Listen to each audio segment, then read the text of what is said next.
a second visit of the season to Ebbw Vale just south of the Brecon Beacons for the all-wheel drive Club Britpart Ravenel Safari Championship and the penultimate round of what has been a fantastic 2019 season.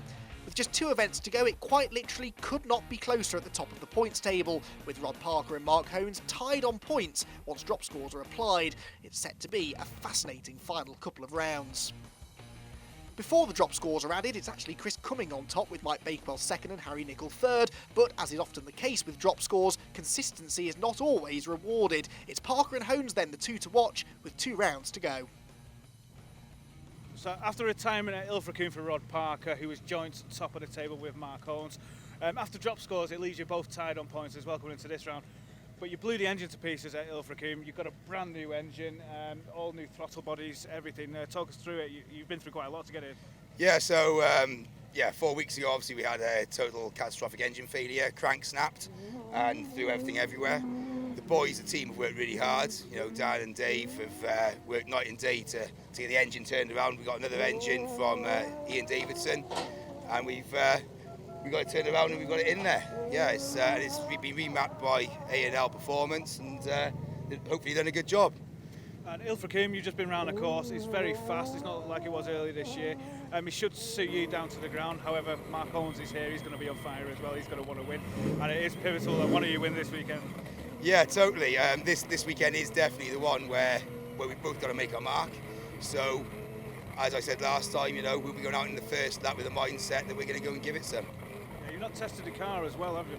No, we've done a few laps around the yard, first, second, third gear to make sure she changed gear, and that's it. We're here. We were still working on the car yesterday. Well, I can't wait to see how all this pans out. But for now, good luck. Let's hope it stays together, and we'll see you at the end. Let's hope so. Thank you. Cheers, Anthony.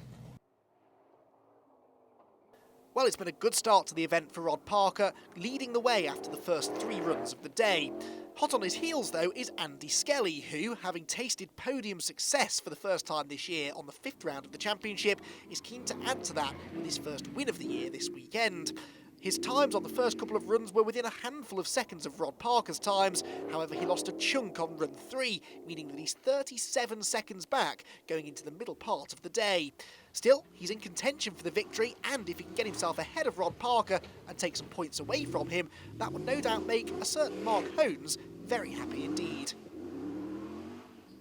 Mark coming into the penultimate round, level on points after the drop scores with Rod Parker. It's a fast course here at Ebbw Vale, slightly different to the one we had earlier on this year. Is there a win on the hands for you? Well, we certainly hope so, yeah. We come to do our best, and if we get a win, then that's a bonus. Yeah. You just walked around the course, so what bits are you looking forward to? All of it. Yeah, there's some new tracks which I can't recall going up or down before. It'll be interesting. Yeah, there's a bit in the middle with a tight left-hand hairpin. You can't get any speed into it, so it's going to be difficult getting your car around, especially with your turning circle. Yeah, it's almost like a hairpin round a big stake on the right-hand side, so you don't want to get caught up on that. No, it's going to be interesting. It certainly is. You won here earlier on this year. You're no stranger to Ebbw Vale. It's not as different as last time. There's just not as much off-road stuff. Is there anything that you've done to the car, or anything that you've changed, or is it as perfect as it was earlier on this season? Yeah, we made it a lot quieter. Mark Hones there, referencing the technical infringement that put him out of the previous round at Ilfracombe before it even got underway. This weekend things are going better. He's 3rd place, only 3 seconds behind Andy Skelly, but feeling the pressure from this man. Chris Cumming at this point the best placed of the buggies, therefore leading Class 5 and in 4th place overall heading into the middle part of the day. On outright points, Chris is our championship leader at this stage, but once his worst score of the year, a 92 points haul from round 3 at Glenusk, is dropped, that sends him a bit further down the table. He is, however, leading the Class 5 championship with a slender lead over Stuart Williams, one that he'll be keen, no doubt, to extend if he can here today. Mike Bakewell narrowly missed out on an outright podium last time we visited Ebbw Vale, but was 2nd place in Class 9 come the end. That's exactly the position he finds himself in once again. Joint 4th this time with Chris Cumming after the first 3 runs, but some way behind Class 9 pace setter Andy Skelly. Bakewell has a reasonably comfortable margin in the Class 9 Championship, but having never been out of the top 5 in Class all year, he will have a hefty score to drop come the end of the season. That should tighten things up, so he'll have to keep the pace up this weekend to try and score maximum points once again. He'll want to try and cut out these sort of moments though, if he's to make that happen.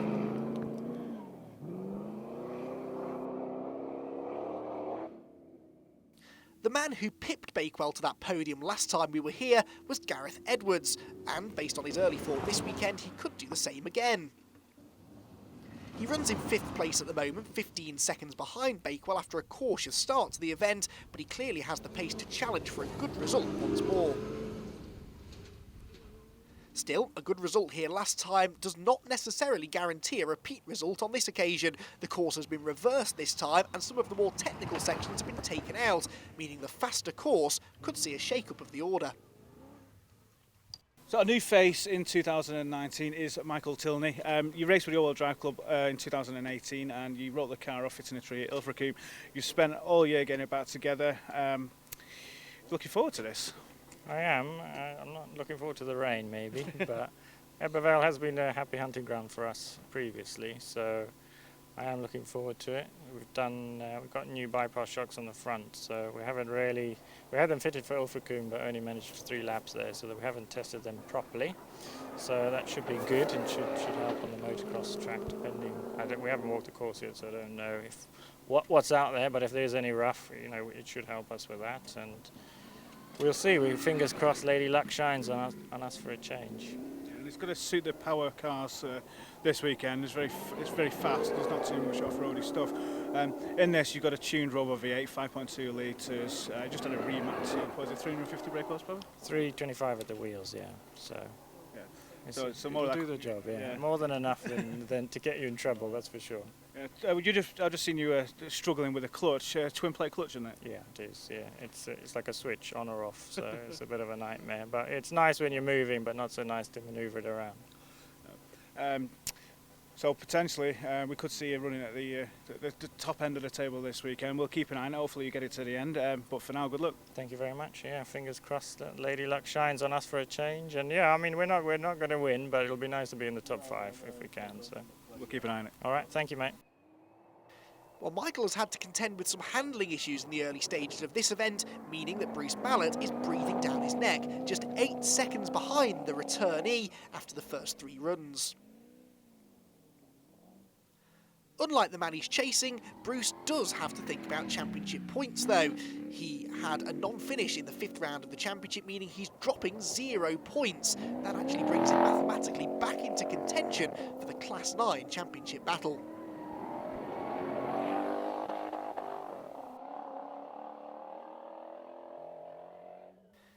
Next up is Stuart Williams, running 9th overall and 2nd within Class 5. That may not seem like a bad position to be in at this early stage, but given how far behind Chris Cumming he is, his big rival for the Class 5 Championship, the timing sheets won't make for happy reading for this perennial runner-up. 3 second-place finishes on the bounce in the middle of the season has left him longing for the top step of the podium. However, that has scored him a consistent points haul as the year has gone on, meaning that he's only a few points behind Cumming in the Class 5 Championship. Realistically though, he needs to try and beat him this weekend to keep his hopes alive, and that's not looking all that likely at this early stage. It's Scott Benwell who rounds out the top 10 meanwhile, our runaway leader in Class 6 in the early stages, already with a comfortable margin over the rest of his Class 6 rivals. After just the first 3 runs through the course, he's already got 2 minutes in hand over everybody else, meaning that he and his navigator Mike Cheriton can afford to enjoy the rest of the day under relatively little pressure. They'll still be pushing on though, no doubt, to try and improve their overall position and move further up that top 10 as the day goes on. The car clearly has good speed, so that's something that should be doable if they stay out of trouble.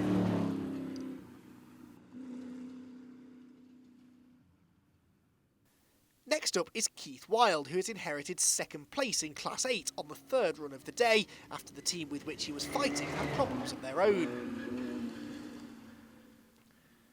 It's a welcome return to form for Keith, who we haven't seen at the sharp end for the last couple of rounds, but he's not looking rusty at all. Immediately on the pace this weekend and looking for his first class podium of 2019.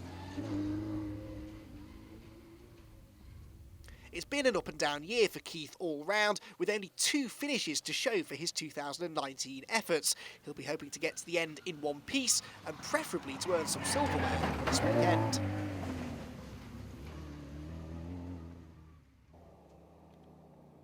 For Richard Hayward, it's been a stressful weekend already before he'd even turned a wheel. Having suffered from a misfire throughout the entirety of the Ilfracombe event last time out, he thought the problem would have been solved by the time he arrived in Wales. That, though, was not the case. Having replaced the whole ignition system between events, he then suffered a complete failure on site on Saturday afternoon ahead of scrutineering, so was forced to turn tail, head back home and fix the problem once again. That meant that he missed the recce and hadn't seen the course before his first run on Sunday morning, meaning it's a rather steep learning curve, particularly in the early stages of the event. Thankfully, a new gearbox is working well, so at least one of his problems from earlier this year has been solved.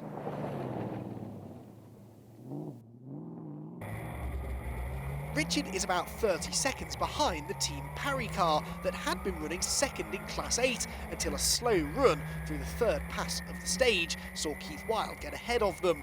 They'll be looking to try and retaliate as we go into the middle part of the day to reclaim a second position and maintain this run of podium finishes that have propelled them to a comfortable Class 8 championship lead with 2 rounds to go. Join us after the break when we caught up with the Parrys and to find out what happens next.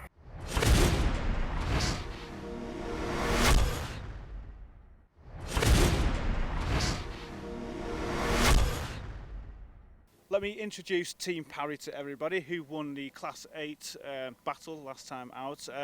Firstly, we've got Philippa, and then we've got Stephanie and Ian, the father.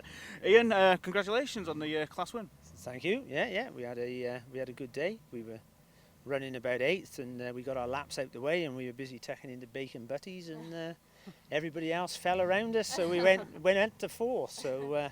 First proper car on the course, as I call it. I'm not into these golf cart ones, you know. So yeah, we're quite. So you're taking it as a win, then, are you? Yeah. It's a win for a proper car. Yeah, definitely. We'll have them all the way. Look. But yeah, no, a thoroughly good day, and well laid out course as always. Absolutely love it down there at Ilfracombe. So yeah, we've had our best result there. We had a 2nd overall there once, and a 4th overall we'll take any day with a little 2-litre Vauxhall. You know, whizzing round, so that's good. Yeah. You don't really have many problems with the car, apart from trees. Stephanie, that was your turn last time. I'll talk us through it. Well, I may have hit a tree on my first run, but it was really good. Other than that, I had no problems all day and really enjoyed it. And yeah, 2nd race ever, so I'm gonna, pretty happy with it. Yeah. We're here at Ebbw Vale again. The sun is absolutely shining down on us. It's very warm, but you're not racing with Team Parry this weekend. You're racing with Penultimate and the Freelander. Yeah, works. Cheating on them. No, off to my sister this time. Yeah, her going. So yeah, I am. So have you got a battle? Who's going to do the fastest time this weekend? I'll give it a go, but I think I'm still a bit more out of practice. I'm only on my 2nd race, and what is he on? Like, he's 100th at this point, you know, with his age. So yeah, I'll do my best.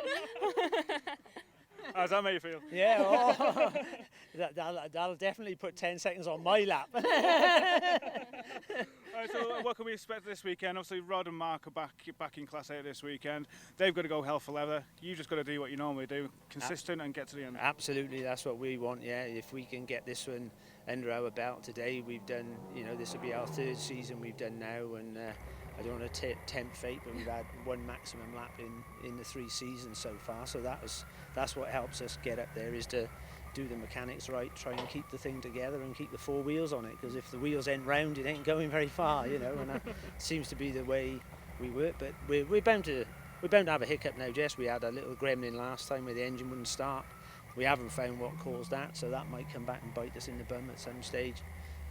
But other than that, just try and get it to the end and enjoy it. That's the most important bit. We're only racing for a plastic pot, aren't we? So you've got to have a smile on your face, otherwise it's just not worth doing. Yeah. Absolutely. Well, you're all smiling at the moment. Let's see if those smiles continue tomorrow. But for now, good luck and thank you very much. Okay, thank you. Yeah. Thanks. Yeah, thanks. Jason and Harry Nicol have been tough to beat this year in Class 7, finishing off the top step of the class podium only once all year. That means that, even after they've dropped their worst score of 97 points, they still hold a comfortable and almost unassailable championship lead in the class. This means that they may well be able to take things a little easier over these final 2 events of the season, but they're still pushing on, looking to try and get another victory in the class. They're leading the way at the moment, but would like to be a bit further up the outright standings. They were 11th here earlier on this year, whereas at the moment they languish down in 19th. They may though gain some more positions if the attrition rate increases as the day goes on.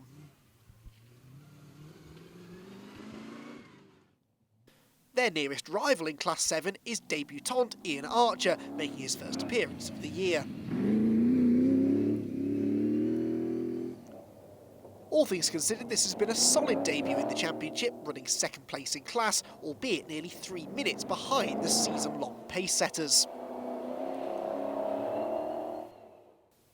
The reason for the deficit is a maximum time that they had to take on run 1, meaning they've been playing catch-up ever since. The pace, though, has been strong all day.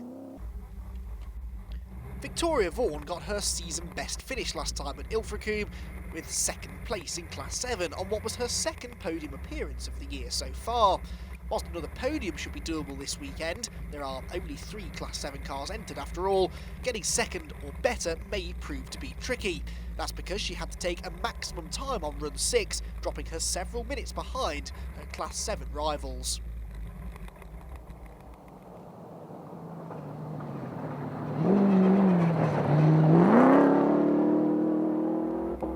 Is a great shame, since her pace had been strong up until that point. She may have even been able to challenge for that elusive first-class victory of the year. Whilst she can no longer mathematically catch the Class 7 championship leaders, Harry and Jason Nicol, her second place in the points is at least secure, so she can go out and enjoy these final couple of rounds of the year. She certainly seems to be enjoying this one despite the issues midway through the day, but the challenging conditions that keep changing from wet to dry and back again are set to keep her and the rest of her competitors firmly on their toes all day.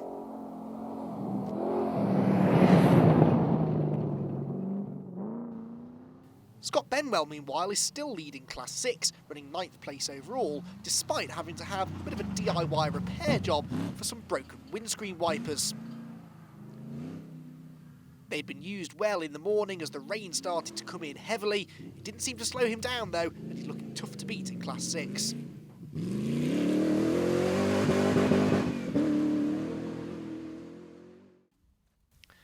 Richard Hayward is still second place in Class 6, but has dropped an extra minute since we last saw him, meaning that by the halfway point, he's now 3 minutes off the class lead. This is only his second appearance of the year though, so a safe and clean finish was only ever the target, something made more likely thanks to the help not only from his family, but also the rest of the all-wheel drive club paddock.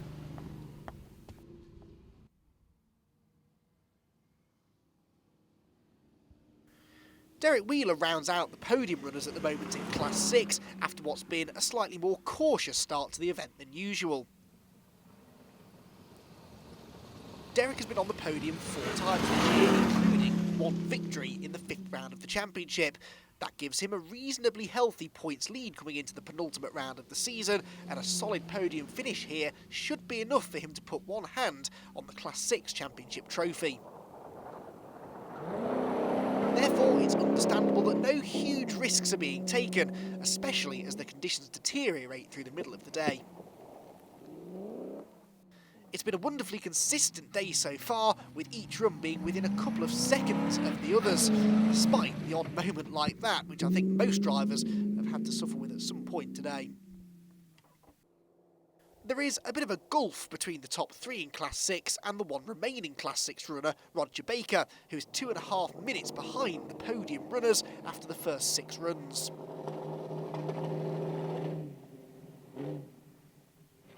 It hasn't necessarily been outright pace, though, that has been the highlight of Roger's season, more his consistent results that have been enough for him to net a fairly comfortable second place in the class championship, with just these final 2 rounds remaining.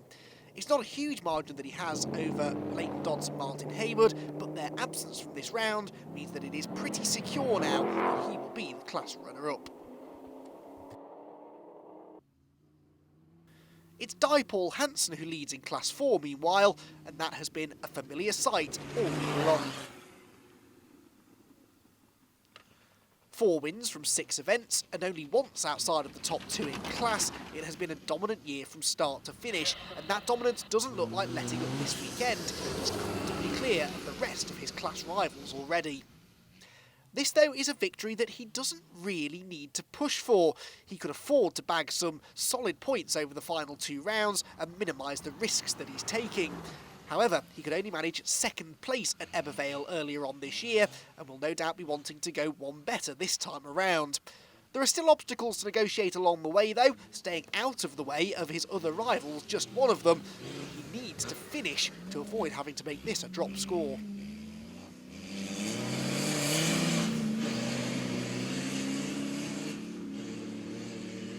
Tim Pink is 2nd place in Class 4 at this stage and is clearly enjoying some newly tuned shock absorbers on a course that he knows really well. This is enabling him to push a little bit harder this weekend and he's reaping the rewards. It's not been a day without its difficulties though. He's had gearbox problems throughout. The car keeps jumping out of gear in 2nd gear, meaning that, particularly through some of the tighter sections of the course, he's having to drive one-handed. Not necessarily the quickest way of wrestling this thing around the corners. He also has some suspension that is not exactly at 100% health, so may be forced to take things a little more easily over the remaining half of the day to protect his 2nd place in class. 2nd in Class 4 in the Championship coming into the penultimate round is Tony Rooney in your trusty Land Rover. I think every panel has a dent in it. You've turned it on its roof last year. It's powered by a 300 TDI engine out of either a Defender or Discovery, but it goes well, doesn't it? Yeah, no problems at all. I'm really pleased as far as mechanical side of it goes. It was up until just before I bought that when I was running a V8 petrol, and I wasn't quite sure whether. When I bought this, because then I'm gone from automatic to manual, and then gone from 3000 V8 to 2.5 petrol, would I get on all right with it? It took a while because obviously it's getting the gear change right. Yeah. But when it comes to inclines, this is the boy, 2nd gear and up hills, it just loves it. Yeah. Yeah, here at Vale, the reverse of course compared to what it was earlier in the year, and there's plenty of fast, not so much rough stuff. Is there any chance of you catching Paul Hansen? No, I wouldn't. I really don't know. I wouldn't have thought so. It's all according on the day. I mean, like I said, with mechanicals, I don't have any troubles with the engine or gearbox or anything else, But obviously, when you're out there and you're giving everything a bit of a bashing, you're not sure what's going to fall off. Well, you've bashed quite a lot in this. I can see, like I said before, every panel's got a dent in it. I bet there's a few stories here. But mechanically, what's standard and what's not? Everything is standard. There is even the engine, gearbox, rear axle, turbo, everything is all genuine out of a scrap vehicle. Out of one, straight into the other, So it's a relatively cost-effective way to get into the sport? Yeah, well, yeah, definitely.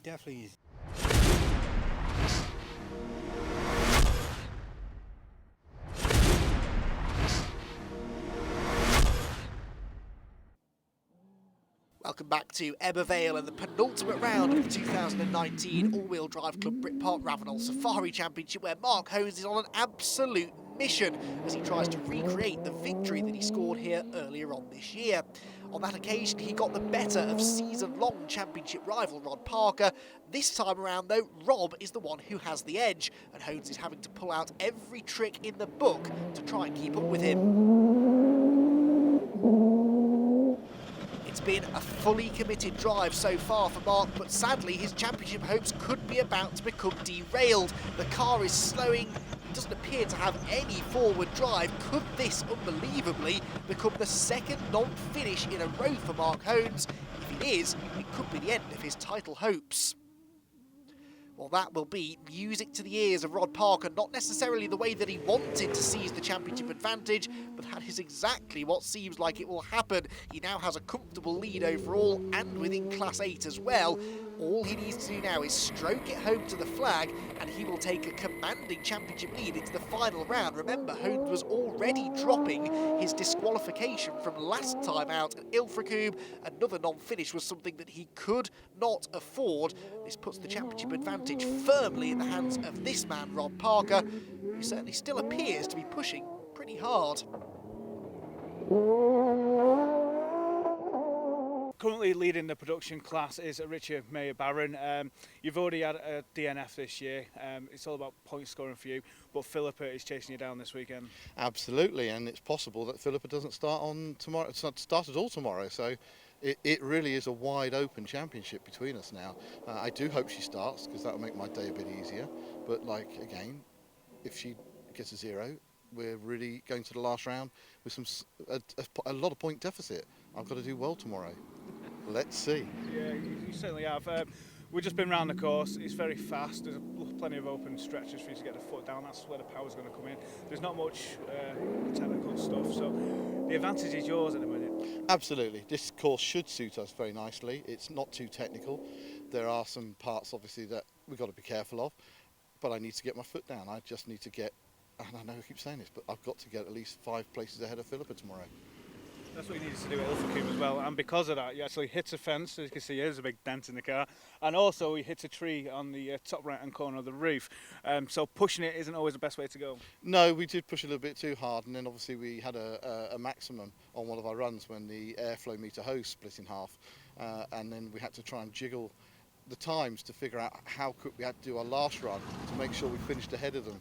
And we went into the last run knowing that we had to beat them by 1.5 minutes, our lap time, and we put our fastest lap of the day in and came home 2 minutes ahead of them.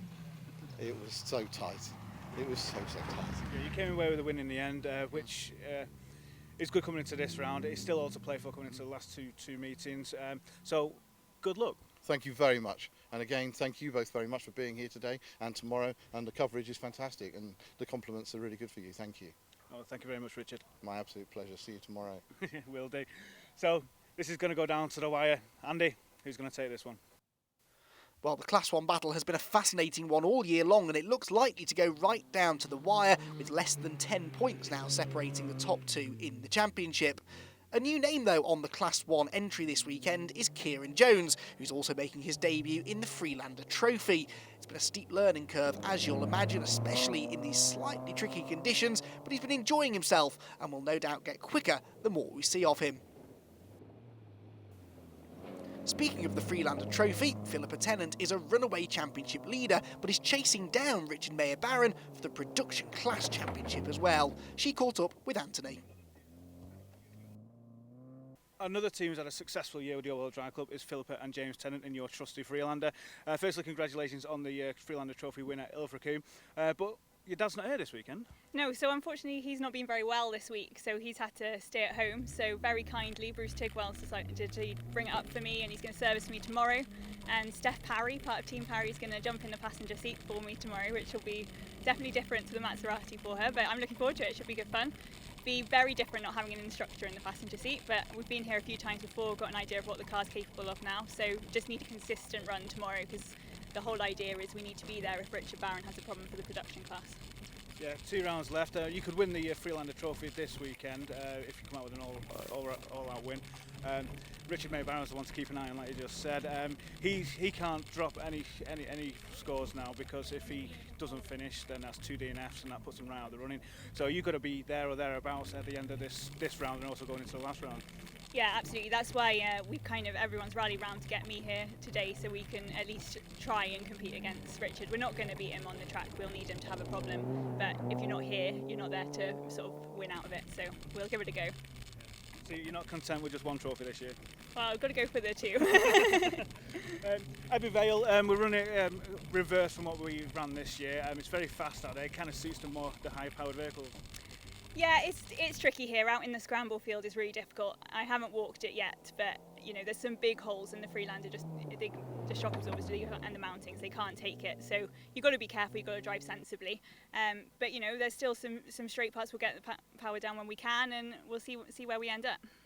Well, hopefully we'll see you at the top of the table for the Freelander Trophy and potentially a production class as well. Fingers crossed. Thank you. Good luck. Thanks. Cheers.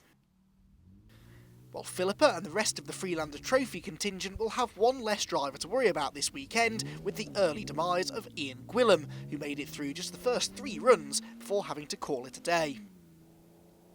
Ian was second place in the Freelander Trophy Championship arriving here this weekend, with not much chance of catching Tennant out in front. However, another non-finish may put a serious dent in his hopes of retaining second place in the championship to the end of the year. Before the event started, Ian met up with Anthony, where he had high hopes of a good result this weekend. Second in the Freelander Trophy coming into the penultimate round is Ian Gwilym in your V6 Freelander. Ian, we didn't see in the last round, it was just a bit too far to get to. You had a few issues in the round before in Bickley. Have you sorted all that out now? Yeah, I sort of nosedived it into the ground on one of the corners and decided to put the oil cooler into the radiator and just smashed it all up on the front end really, so that was no way of fixing it, so it was a new radiator and off to go again. We're here at Ebbw Vale for the penultimate round. This should suit you more than Philippa's car. You've got the power, there's a lot of straights, not too much off-roady stuff, so you could be in for a win. Yeah, I'm looking forward to it tomorrow. It's a bit more Freelander friendly than most of the rounds we've been to. I'm still going to try not to go too hard and get too excitable because that's where the damage comes from, but yeah, I'm looking forward to a good result tomorrow. It's fair to say that Class 2 has not always had the biggest of entries this year, but it gained another new name this weekend with the debut of Karina James. It was Karina's first ever time behind the wheel on any off-road event, and it got off to rather a dramatic start, with her Mitsubishi picking up a puncture on the very first run of the day. Having pulled over to make repairs, thankfully her day then had a real upturn in fortune. The rest of the event was clean, despite some damaged shock absorbers, meaning for rather a bouncy ride towards the end of it. She is the only Class 2 car entered this weekend, so finishing will guarantee a class victory. Really though, this weekend was all about learning. She'll be back again for Walters Arena, the season finale, where hopefully she'll have a bit more competition and may be able to repeat the result.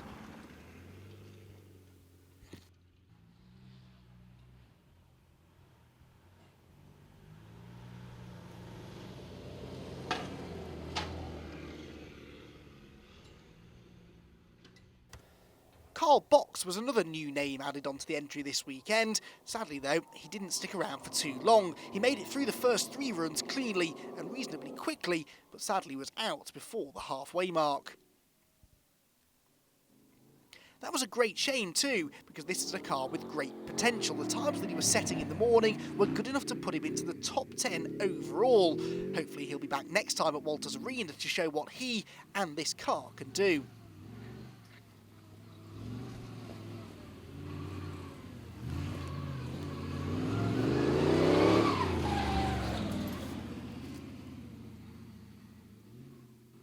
It's been nice to see an influx of new entrants into the championship in the second half of the year, hopefully showing that this fantastic series will continue to grow into next season.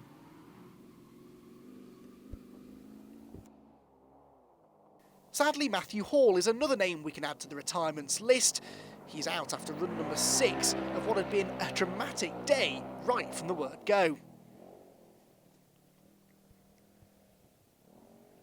Things started to go wrong on run 1 when he hit a gate post, damaging the car. Worse was to come. On run number 6 he lost the left rear wheel, smashing the brake caliper and bending the brake disc. This would put him out of the event just halfway through it. A real shame given the fact that he'd shown front running pace up until that point. It's a similar story for Leighton Dodds and Martin Haywood in Class 6. They had a really strong start to the day, a day in which they were hoping to challenge for second place in the Class 6 Championship. They were significantly quicker than Roger Baker, the man who they had to try and beat this weekend to achieve that, until run number 5, where mechanical issues put them out of the event. That will be their second non-finish of the year, and it takes the pressure well and truly off Roger Baker, who, even if he coasts home, should now, provisionally at least, do enough to wrap up that second place in the championship. It's a case of what could have been for Dodds and Haywood, though. They've been wonderfully consistent with the exception of their 2 non-finishes. They've never been off the podium and have 2 class victories for their efforts this year. Well, despite several drivers running into issues midway through the day, it's been a relatively low attrition rate at this penultimate round of the season. Fewer mechanical issues than we've been accustomed to seeing, and a course that is perhaps a little more forgiving than some of the others we've competed at recently. This also means that the times have been particularly close, and at the front of the field, Rod Parker is now looking good for another event victory, one that could put him one step closer to taking the 2019 championship. Be sure to join us after the break to see if he can hang on, or if there's more late drama still to come.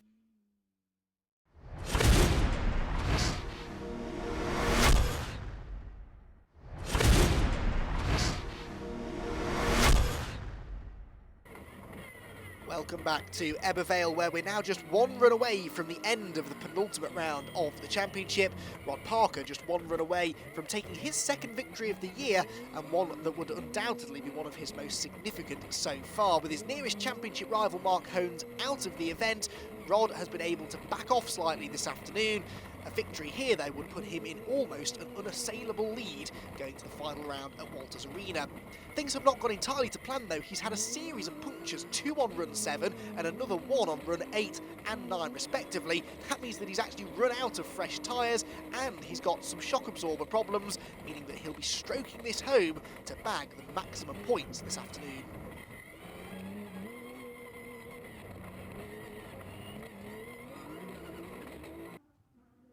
Andy Skelly was in second place overall last time we saw him, but things have changed through the second half of the day.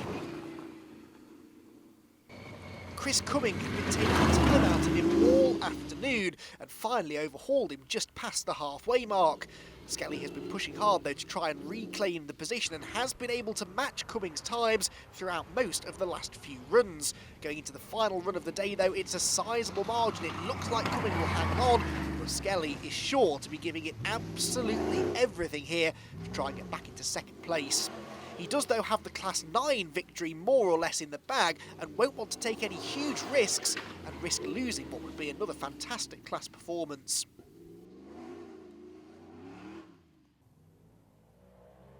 For Chris Cumming, this could be another Class 5 victory on its way to further seal the deal as far as his Class 5 championship is concerned. However, if he can hang on to second place overall to the flag, that, coupled with the retirement for Mark Hones, could give him a shot at taking second place in the overall championship standings. It's been a season that's definitely got better for Cumming in the second half, and he'll be hoping to continue this momentum into the final round at Walters Arena.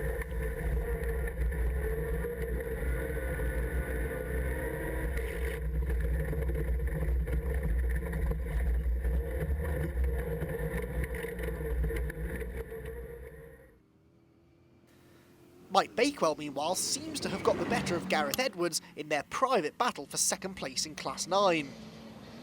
Mike has now got himself into fourth place overall and has over a minute in hand over the rest of the Class 9 field. It's been a very competitive battle, though, within the class all weekend long. Bakewell needed this victory, though, to cement his position at the top of the Class 9 championship table, something that he is now very close to wrapping up.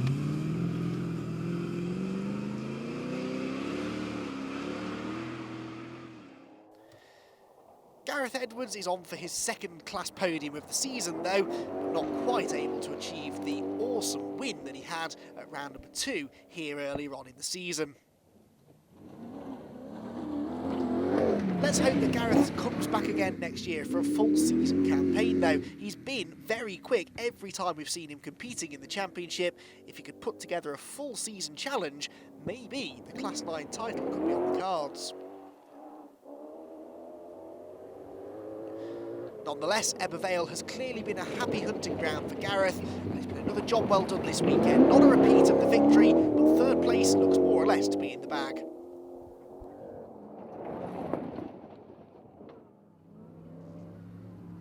One of the most impressive performances this weekend has come from newcomer Michael Tilney, who looks set to finish 4th place in Class 9 and only just outside the top 5 overall on his first appearance of the year. His times have been improving greatly as the day has gone on as well, despite the slightly muddy and slippery weather they've had to deal with. He's fairly secure in his overall position, but he's still pushing hard right to the end, creating a real spectacle out on the course.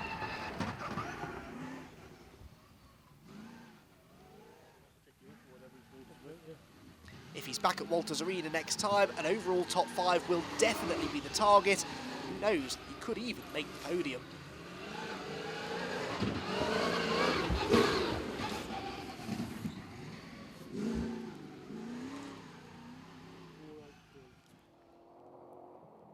Class 6 honours, meanwhile, look set to go to Scott Benwell, but they've looked set to go to him all day long. He's been tough to beat and has pulled out a very, very comfortable margin within Class 6. This will be a remarkable 4th class victory from 5 appearances this year. That 1-on finish that he had earlier on this season came here at Vale, so this is a very nice way to bounce back from the early season disappointment.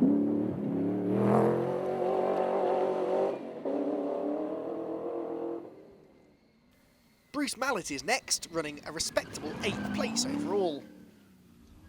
He's under some pressure though. Stuart Williams is not far behind him, and whilst the two of them aren't in the same class, Bruce would no doubt like to hang on to what is a very, very good finishing position. That may be tough to do though. His final run does not look particularly quick at this stage. It looks as though Stuart Williams might be able to pip him to the post.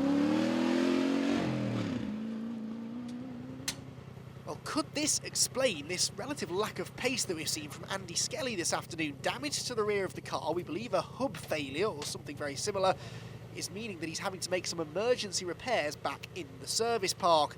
That will certainly explain why the pace hasn't been there this afternoon, and will play beautifully into the hands of Chris Cumming, who will now secure 2nd place overall. Some more valuable championship points, continuing his brilliant run of form in the second half of the year. Back to the course now, and Stuart Williams is pushing hard here on his final lap through. He's running in a very impressive 9th overall at the moment, 2nd within Class 5, but is catching Bruce Mallet here towards the end, especially if he wants to get a full commitment final run.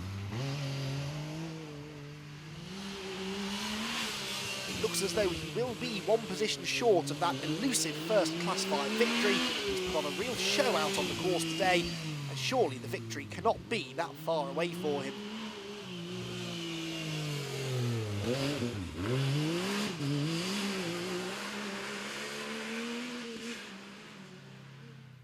Rounding out the Class 5 runners, meanwhile, is Joanne Pullins. She is guaranteed a Class podium, but she's a little way off the pace of the top 2 this weekend. A safe and sensible approach can work sometimes in this championship, particularly on some of the more technically demanding courses.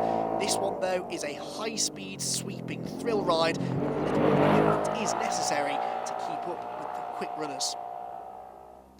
Still, this buggy has been in one piece pretty much all year long due to a careful driving style deployed by Joanne, and if she rated higher, she may have been a little bit further up the order.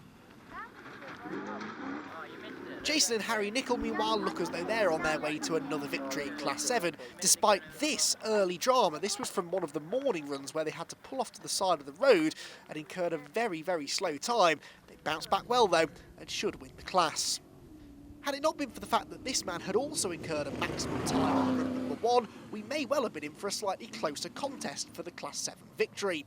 As it was, Ian Archer left himself with too much to do after his early morning dramas, and he's been forced to spend the rest of the day consolidating 2nd place in class. That looks like something that he's been able to do successfully though. With 1 run to go, he is several minutes clear of the rest of the Class 5 contenders, and he should be on for 2nd place after what's been, at times, rather a trying day.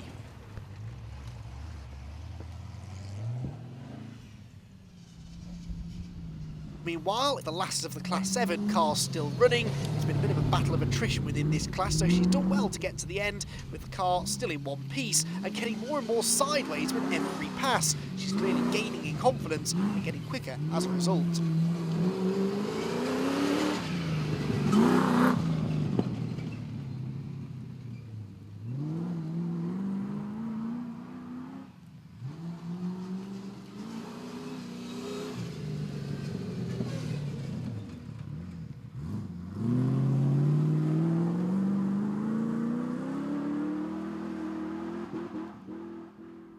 In Class 4, meanwhile, a fantastic story has been unfolding throughout the afternoon. Tim Pink had been running a solid, if unspectacular, 2nd place in class in the early stages, but late dramas for Paul Hansen means that he's inherited the class lead. It's been almost exactly 10 years since he last took a class victory, and he's now only 1 run away from doing so. He's not really under any pressure from Paul Hansen behind either. The time lost should be enough to give Tim Pink a fairly clear run to the flag.